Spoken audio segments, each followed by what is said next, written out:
प्राचीन काल से मशरूम या खुम्बों के प्रति मनुष्य आकर्षित होता रहा है और हाल तक खुम्ब की जंगली खाद्य जातियों से तैयार किए गए व्यंजन संपन्न वर्ग के लोगों के पसंदीदा भोजन माने जाते थे। परंतु अब विज्ञान की खोजों के फलस्वरूप खुम्बों की कृत्रिम खेती संभव हो गई है और उनकी कुछ जातियों को व्यवसाय का दर्जा भी मिल गया है।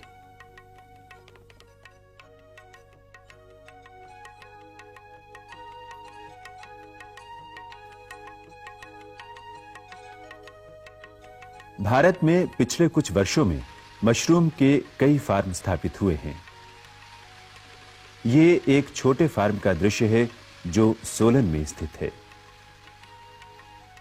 सोलन में मशरूम की खेती लगभग 40 वर्ष पूर्व शुरू की गई थी और आज इस शहर को भारत का खुम्ब शहर कहा जाता है।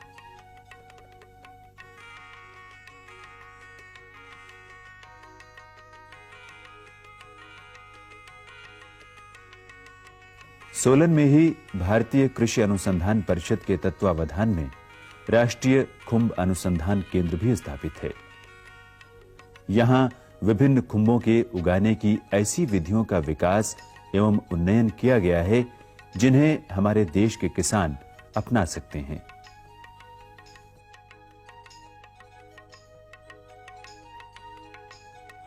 आज भारत में मुख्यतः मशरूम की दो जातियां श्वेत बटन खुम्ब तथा सीपी खुम्ब की व्यावसायिक खेती की जा रही है। अतः उन्हें उगाने की उन्नत विधियां यहां दिखाई जाएंगी।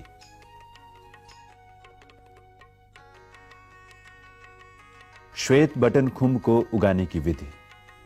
श्वेत बटन खुम्ब को कमरों में कंपोस्ट अर्थात एक विशेष प्रकार की खाद पर प्लास्टिक के थैलों अथवा प्लास्टिक की चादरों पर उगाया जाता है।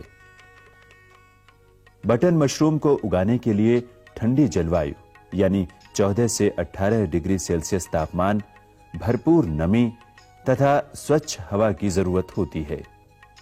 इसीलिए इसकी खेती हिमालय की पहाड़ियों तथा उत्तर भारत के मैदानों में शीत ऋतु में काफी प्रचलित हो रही है। इस खुम्ब की खेती के 4 प्रमुख चरण हैं: बीज तैयार करना, खाद बनाना, आवरक मिट्टी तैयार करना, फसल प्रबंध एवं कटाई। मशरूम का बीज, जिसे प्रायः स्पान के नाम से जाना जाता है, भारत में मुख्यतः गेहूं के दानों पर तैयार किया जाता है। इसे वैज्ञानिक प्रयोगशाला में प्रशिक्षित तकनीकी सहायकों द्वारा जर्म रहित वातावरण में बनाया जाता है। अतः छोटे किसानों को इसे किसी विश्वस्त प्रयोगशाला से प्राप्त करना चाहिए। बीज बनाने का कार्य 3 प्रमुख चरणों में पूरा किया जा सकता है: मशरूम का शुद्ध संवर्धन या प्योर कल्चर तैयार करना, मास्टर स्पान अर्थात जनक बीज बनाना और व्यावसायिक बीज बनाना। शुद्ध संवर्धन तैयार करने के लिए सर्वप्रथम एक स्वस्थ मशरूम को लेकर उसे साफ किया जाता है और उसकी भीतरी उत्तक से एक छोटा सा टुकड़ा माल्ट एक्सट्रैक्ट एगर माध्यम पर जर्म रहित सावधानियों के साथ स्थानांतरित करते हैं।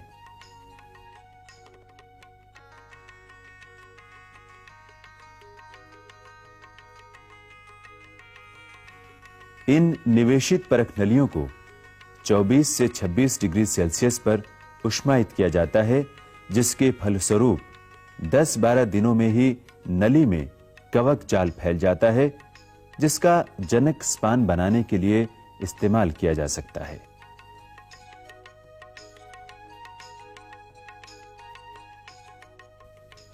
स्पान बनाने के लिए गेहूं के दानों को उबालकर नरम कर लिया जाता है। अब उन पर मौजूद अतिरिक्त पानी को सुखाने एवं ठंडा करने के लिए किसी साफ सतह पर फैला दिया जाता है। अब इन दानों में 2% जिप्सम और 0.5% कैल्शियम कार्बोनेट मिलाया जाता है और उन्हें जनक बीज के लिए बोतलों या थैलियों में भर दिया जाता है।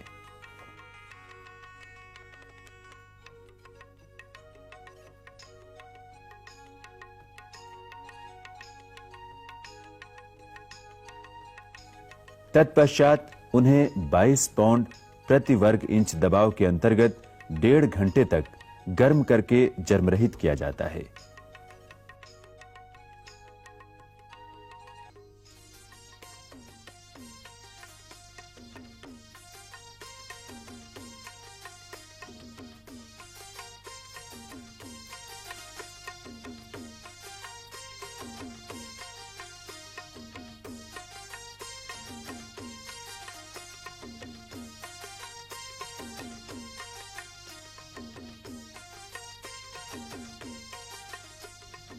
ठंडा होने पर इन बोतलों को मशरूम के शुद्ध संवर्धन से निवेशित किया जाता है।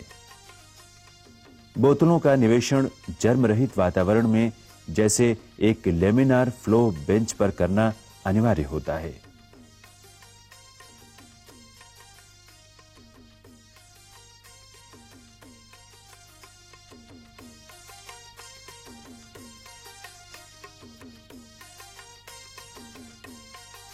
इन निवेशित बोतलों अथवा थैलों को 25 डिग्री सेल्सियस पर 12 से 15 दिनों तक उष्मायित करते हैं ताकि उनमें कवक जाल पूरी तरह फैल जाए। अब जनक स्पान तैयार है।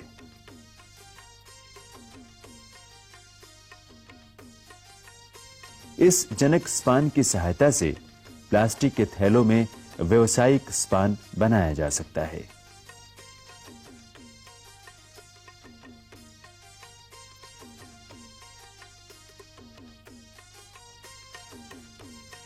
व्यावसायिक स्पान के निवेशित थैलों को एक निवेशन कक्ष में 25 डिग्री सेल्सियस पर 15 से 20 दिनों तक उष्मायित करने पर बीज इस्तेमाल के लिए तैयार हो जाते हैं।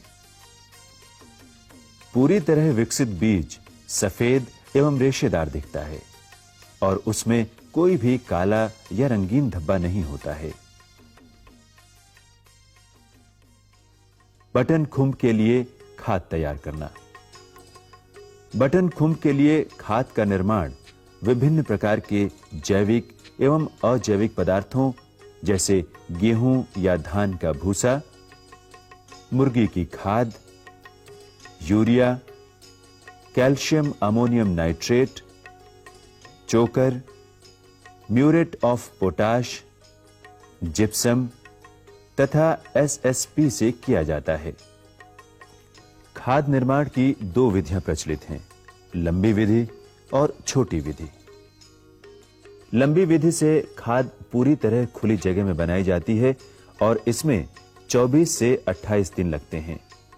भारत में लंबी विधि से खाद बनाने का एक प्रचलित फार्मूला यहां दिखाया गया है। गेहूं या धान का भूसा 1 ton, calcium ammonium nitrate 30 kilo, urea 10 kilo, superphosphate 10 kilo, muriate of potash 10 kilo, चोकर 50 किलो और जिप्सम 40 से 50 किलो। सबसे पहले गेहूं के भूसे को फैला देते हैं और 2 दिनों तक भिगोते हैं। इस क्रिया से भूसा एक समान गीला हो जाता है।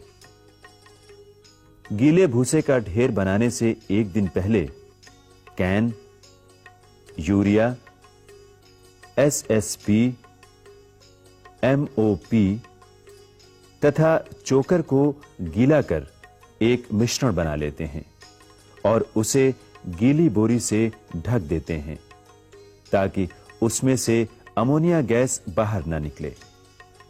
रात भर में सभी अजैविक खाद घुलकर चोकर द्वारा सोख लिए जाते हैं। अगले दिन इस मिश्रण को गीले भूसे में मिला दिया जाता है। अब फट्टों की सहायता से 1.5 मीटर ऊंचा और 1.5 मीटर चौड़ा ढेर बना लिया जाता है। इस ढेर को रोजाना पानी छिड़क कर 5 दिन तक गीला रखा जाता है, जिसके फलस्वरूप इसमें सूक्ष्म जीवियों द्वारा किण्वन की प्रक्रिया तेज हो जाती है। तत्पश्चात ढेर को बार-बार पलटाई देकर नया ढेर बनाया जाता है ताकि ढेर के भीतर वायवीय परिस्थितियां बनी रहें। ये पलटाई छठे, 10वें, 13वें, 16वें, 19वें, 22वें और 25वें दिन की जाती है। ढेर के भीतर तापमान शुरू में बाहर के तापमान के बराबर रहता है, परंतु धीरे-धीरे बढ़कर तीसरे दिन तक 65 से 70 डिग्री सेल्सियस हो जाता है। तीसरी पलटाई के दौरान भूसे में जिप्सम मिलाते हैं। 7वीं पलटाई के बाद भूसे में अमोनिया की उपस्थिति की जांच करते हैं और अमोनिया मुक्त होने पर ढेर को तोड़कर ठंडी खाद में बिजाई कर देते हैं। अच्छी तरह बनाई गई खाद 68 से 72% नमी युक्त, 7.2 से 7.8 पीएच, गहरा भूरा रंग, चिपचिपाहट रहित, मीठी महक वाली और बीमारी एवं कीटाणु रहित होनी चाहिए। छोटी विधि से खाद केवल 16 से 18 दिनों में तैयार हो जाती है। इसके 2 चरण होते हैं, बाहरी चरण और भीतरी चरण। इस विधि को प्रायः बड़े उत्पादक ही प्रयोग में लाते हैं। इसके लिए पैस्चराइजेशन चेंबर,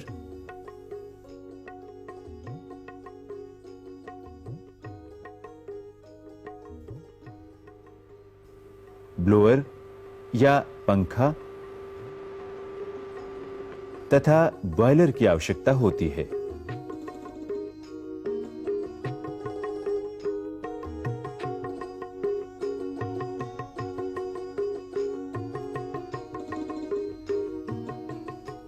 छोटी विधि की खाद के लिए भारत में प्रचलित एक फार्मूला, गेहूं का भूसा 1 टन, मुर्गी की खाद 400 किलो, यूरिया 14.5 किलो, चोकर 72 किलो, जिप्सम 30 किलो। बाहरी चरण में गेहूं के भूसे को अच्छी तरह गीला कर लेते हैं। बाद में उसमें मुर्गी की खाद एवं चोकर मिलाकर एक 50 से 60 सेंटीमीटर मोटी परत बना देते हैं, जिसके फलस्वरूप उसमें किण्वन की प्रक्रिया शुरू हो जाती है। 2 दिन बाद इस ढेरी की पलटाई कर देते हैं और आवश्यकता अनुसार पानी छिड़क कर दोबारा बना देते हैं। अगले 2 दिनों के बाद यूरिया डालकर एक सघन ऊंची वायवीय ढेर बना देते हैं।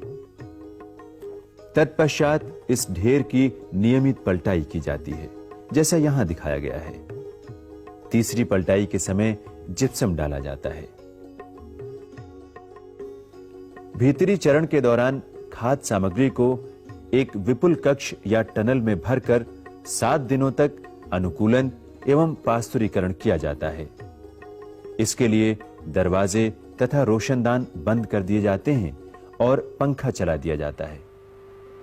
फलस्वरूप पूरे कंपोस्ट का तापमान एक समान 45 डिग्री सेल्सियस पर आ जाता है। इसके बाद टनल में भाप डालकर और रोशनदान खोलकर खाद का तापमान 48 से 52 डिग्री सेल्सियस तक बढ़ाया जाता है और अगले 2 दिन तक खाद का अनुकूलन किया जाता है। तत्पश्चात तापमान 59 डिग्री सेल्सियस तक बढ़ाकर 6 से 8 घंटों तक खाद का पास्तुरीकरण किया जाता है। अगले 2 दिनों तक भरपूर हवा डालकर तापमान को कम करते हैं, जिससे अमोनिया की महक खत्म हो जाती है।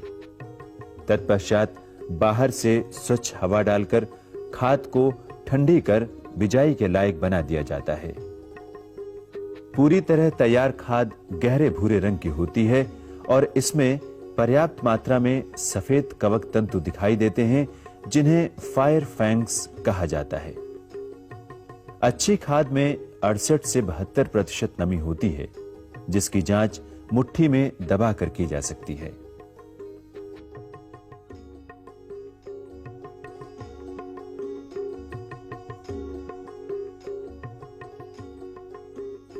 तैयार खाद को बक्सों में, थैलों में या क्यारियों में भर दिया जाता है और प्रति क्विंटल खाद में 500 ग्राम स्पान डालकर इसकी बिजाई कर दी जाती है और उन्हें स्पान विस्तार कक्ष में 25 डिग्री सेल्सियस तापमान पर रख दिया जाता है।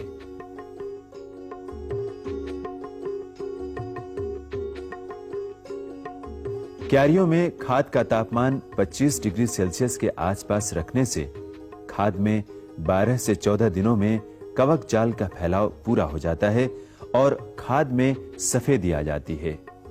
अब इन थैलों में आवरक मिट्टी डाल सकते हैं। आवरक मिट्टी तैयार करने की विधि। आवरक मिट्टी, बागान की मिट्टी तथा सड़ी हुई गोबर की खाद को बराबर मात्रा में मिलाकर बनाई जा सकती है। इस मिश्रण को फार्मेलिन अथवा भाप से उपचारित कर जर्म रहित किया जाता है। फार्मेलिन उपचार के लिए 4% फार्मेलिन का घोल का छिड़काव कर केसिंग मिट्टी को प्लास्टिक की चादर से लगभग 1 सप्ताह के लिए ढक देते हैं। इस मिश्रण का पीएच 7 से 7.5 के बीच होना चाहिए, अन्यथा चाक पाउडर या जिप्सम डालकर इसका पीएच स्थिर किया जा सकता है।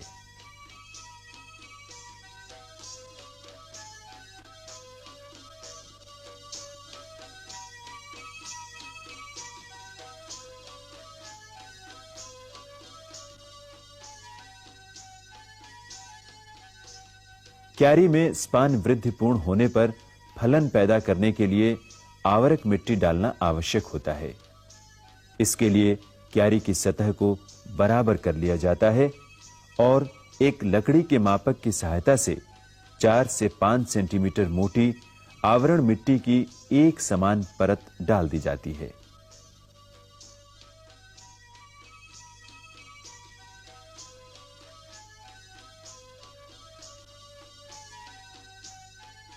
आवृत थैलों को फसल कक्षों में एक चौखटे पर रखकर नियमित रूप से पानी का छिड़काव किया जाता है।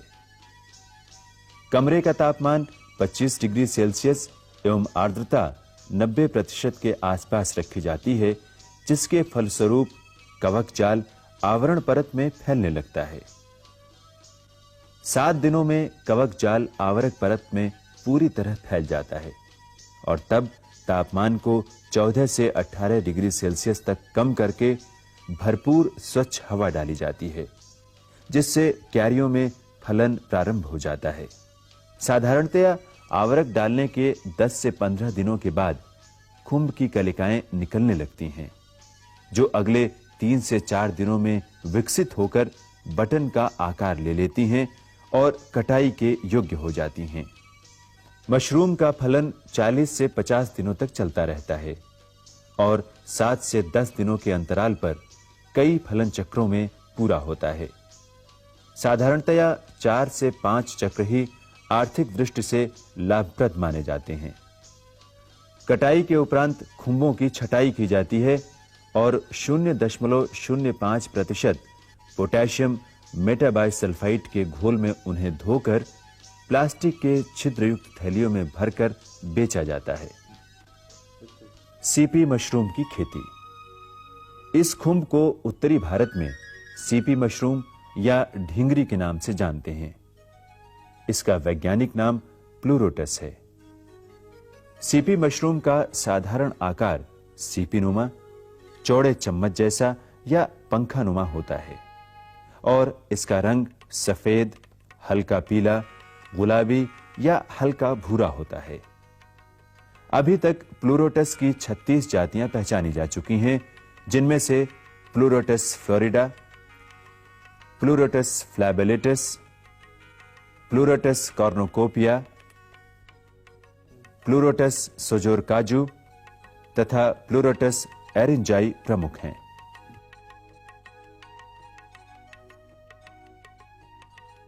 सीपी मशरूम का उत्पादन 4 चरणों में पूरा किया जाता है: बीज बनाना, पोषाधार बनाना, बिजाई और फसल प्रबंधन।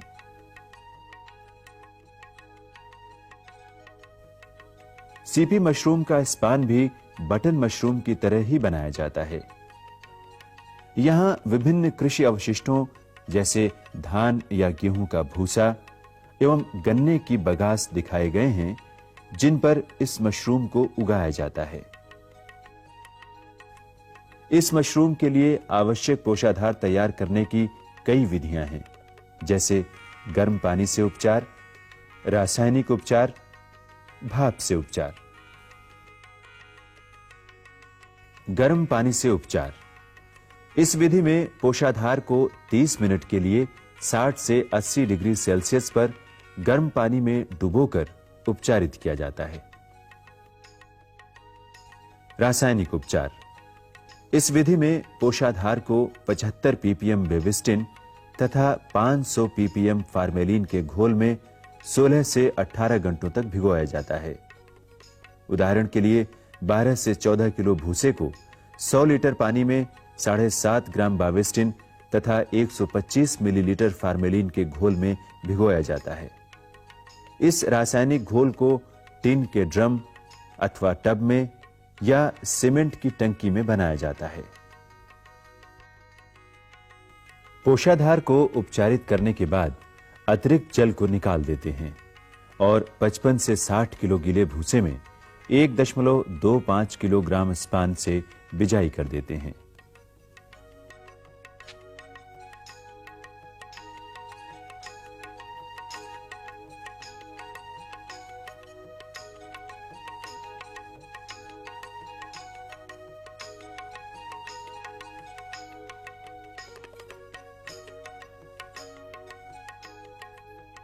तत्पश्चात 60 सेंटीमीटर लंबे और 45 सेंटीमीटर चौड़े थैलों में अथवा लकड़ी के बक्सों में 4 से 6 किलो बीजित पोषाधार भर दिया जाता है। फिर थैलों के मुंह बंद कर इनमें छोटे-छोटे छेद कर दिए जाते हैं।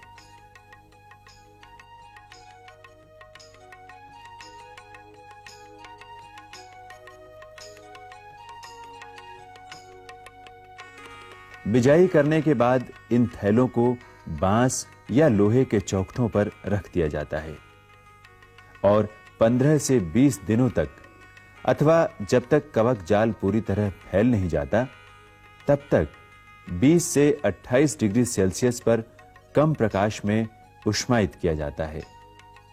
यदि कुछ थैलों में अवांछित फफूंदियों की वृद्धि दिखाई दे तो उन्हें फेंक देना चाहिए। जिन थैलों में कवक जाल पूरी तरह फैल चुका है उन्हें खोल दिया जाता है जिससे फलन की शुरुआत हो सके। इन थैलों को 15 से 20 सेंटीमीटर की दूरी पर रख देते हैं ताकि आसानी से खुंबों की तुड़ाई की जा सके। फसल कक्षों तथा क्यारियों में नियमित रूप से जल छिड़क कर आर्द्रता बनाए रखी जाती है। क्यारियों में फलन प्रारंभ करने के लिए सुबह शाम 1 से 2 घंटों तक खिड़की दरवाजों को खोलकर स्वच्छ हवा देना जरूरी होता है। अच्छे उत्पादन के लिए सीपी खुंब को रोज 4 से 6 घंटों तक प्रकाश भी चाहिए। ऐसी परिस्थितियों में 1 सप्ताह के भीतर ही मशरूम की सुइयां निकलने लगती हैं जो 3 से 4 दिनों में ही पूर्ण विकसित फलन कायों में परिवर्तित हो जाती हैं। इससे पहले कि इन फलन कायों के किनारे मुड़ने लगें और उनसे बीजाणु झड़ने लगें, उन्हें सावधानी पूर्वक घुमाकर तोड़ लिया जाता है।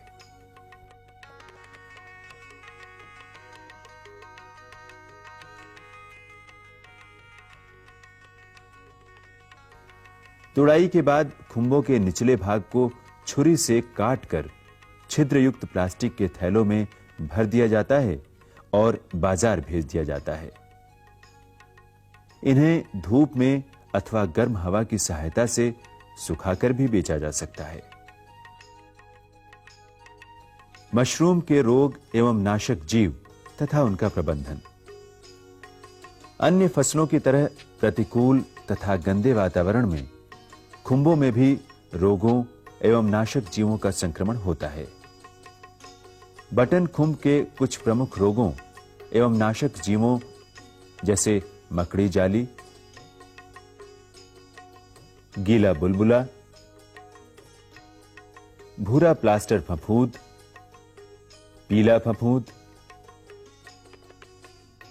हरा फफूंद तथा रोशनाई युक्त छत्रकों को यहां दिखाया गया है। इनमें से कुछ सीपी मशरूम को भी संक्रमित कर सकते हैं।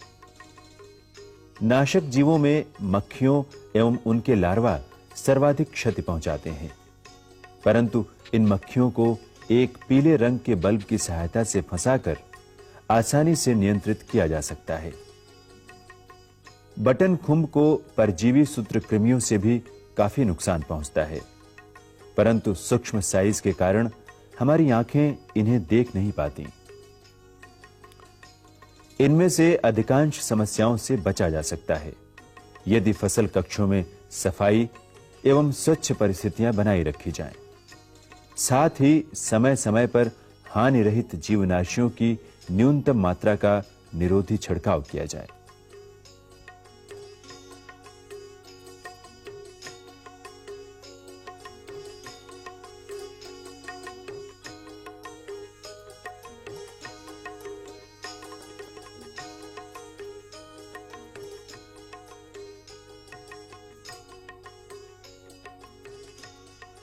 जब मशरूम को दूरस्थ बाजार के लिए निर्यात करना हो तो उन्हें टिन के डिब्बों में परिरक्षित करके भेजना जरूरी होता है।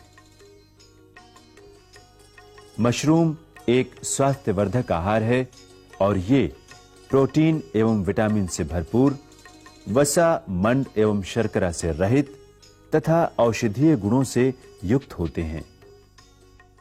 राष्ट्रीय खुंभ अनुसंधान केंद्र सोलन के निदेशक डॉक्टर R.N. वर्मा के विचार।